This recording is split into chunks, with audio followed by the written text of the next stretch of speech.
There was one of my colleagues that brought the motion mentioned a few moments ago about the urgency of the public perception. But I would ask the body, what if that perception is built on innuendo and falsehood and misrepresentation?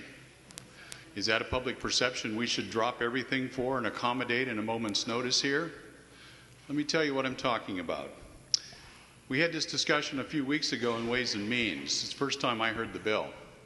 And I was buttonholed by a college advisor and some students to sign on to the bill.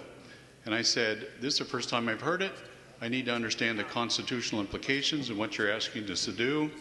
It was presented as a perk for legislators. And I said, well, you've got it completely backwards. This is not a perk for legislators.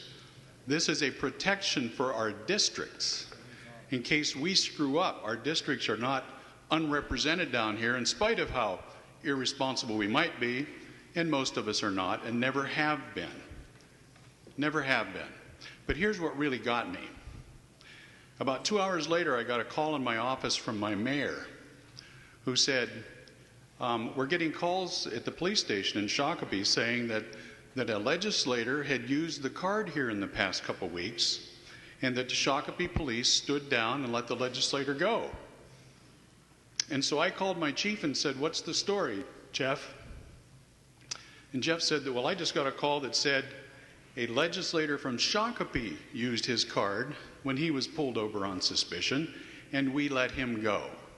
And I said, I'm the only legislator from Shakopee, and it wasn't me. How did this happen? He said, I know it wasn't you.